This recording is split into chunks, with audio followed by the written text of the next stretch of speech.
आज जैन परंपरा का सबसे बड़ा और सर्वश्रेष्ठ पर्व संवत्सरी महापर्व है। तो इस पर्व को सर्वश्रेष्ठ क्यों कहा जाता है? क्योंकि पर्व तो बहुत सारे हैं। हमारे भारत देश में सामाजिक,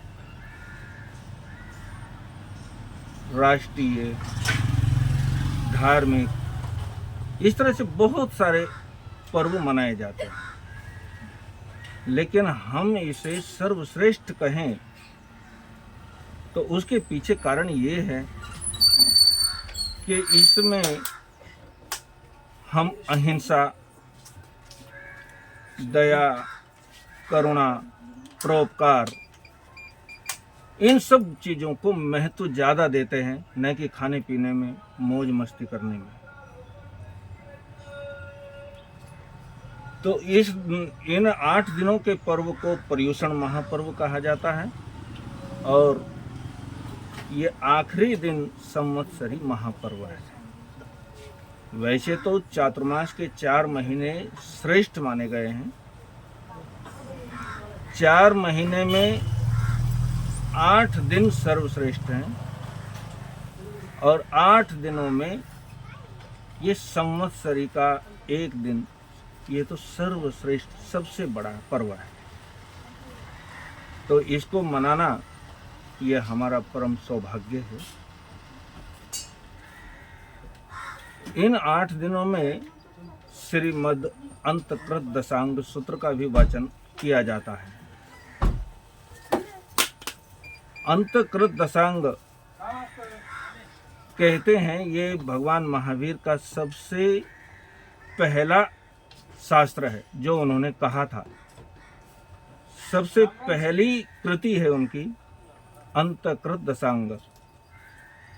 और अंतकृत यानी अपने जीवन का कल्याण करने वाली 90 महान आत्माओं का वर्णन इसके अंदर किया जाता है। तो उनके जीवन चरित्र को सुन करके, पढ़ करके हम अपने जीवन के लिए एक मार्गदर्शन प्राप्त करते हैं, प्रेरणा पाते हैं। इसलिए ये 8 दिनों के अंदर अंतकृत दशांग सूत्र का वाचन किया जाता है। ज़्यादा से ज़्यादा तपस्या करना, सामायिक संवर करना, दान पुण्य करना, इन पर्व के ये एक विशेषता है। ये हमें ये सब करने की प्रेरणा देता है। तो पर्युषण महापर्व का ये आखिरी दिन संवत्सरी, इसको हम क्षमा याचना के रूप में भी मनाते हैं। क्षमा याचना, अपनी गलतियों के लिए हम एक दूसरे से क्षमा याचना करते हैं। किसी प्रकार की कलुषता किसी के प्रति भी हमारे मन में ना रहे। ठीक है, हमें जब गलती हो जाए तभी क्षमा याचना कर लेनी चाहिए। महावीर का सिद्धांत तो ये कहता है, जब भी गलती हो तभी क्षमा याचना कर लो। लेकिन चातुर्मास के 4 महीने पालो, 4 महीने नहीं, 8 दिन इन बातों का ध्यान रखो। और 8 दिनों में भी नहीं तो संवत्सरी के दिन तो हमें अंतस हृदय से पवित्रता के साथ, सहजता, सरलता के साथ एक दूसरे से क्षमा याचना कर लेनी चाहिए।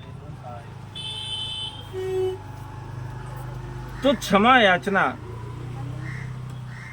अब जैसा कि हम देखते हैं परंपराएं से ये सब चीजें चली आ रही है, और जब कोई भी चीज परंपरा बन जाती है तो उसमें कोई ना कोई कमी आ ही जाती है। हमारे सगे भाई से झगड़ा हुआ था, हम उससे क्षमा याचना नहीं करेंगे, पड़ोसी के पास जाकर के क्षमा याचना कर लेंगे। तो जिससे हमारा मन मुटाव हुआ है, जिससे हमारा क्लेश हुआ है उससे क्षमा याचना करना। यानी एक तरह की क्षमा ये साबुन का काम करती है। जो हमारी आत्मा पर कलुषता आ जाती है, उस कलुषता को मिटाने का, उसको धोने का। हम वस्त्र अपने रोज धोते हैं, अपने शरीर को रोज धोते हैं, हम अपने घर की साफ सफाई करते हैं, तो अपनी आत्मा की सफाई करने के लिए भी हमें ये पर्व प्रेरणा देने के लिए आता है। और आत्मा की सफाई किए बिना हम शरीर की कितनी भी सफाई करेंगे, वस्त्रों की कितनी भी सफाई करेंगे, अपने घर को कितना भी सजाएंगे, हम गाड़ियों को धोने के लिए न जाने क्या क्या कितना पानी वापरते हैं और कितना साबुन वगैरह क्या क्या लगाते हैं। मेरी गाड़ी सबसे अच्छी चमकनी चाहिए, मेरे वस्त्र ज़्यादा चमकने चाहिए, मैं एकदम सुंदर दिखना चाहिए। लेकिन आत्मा की सुंदरता का क्या?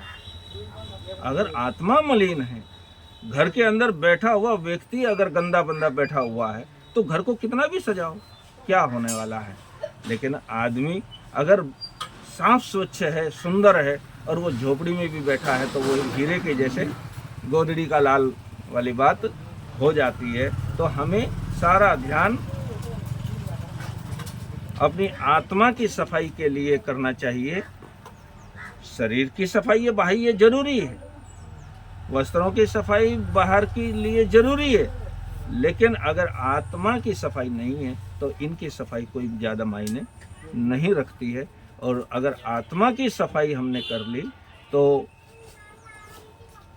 हमारी ये बाहर की सफाई ना भी हो ज़्यादा तो भी कोई बहुत बड़ा हर्ज वाली बात नहीं होती। इसलिए मैं भी आप सभी से आज के इस पावन पर्व पर हृदय की गहराइयों से इस क्षमा याचना पर्व पर क्षमा याचना करता हूँ।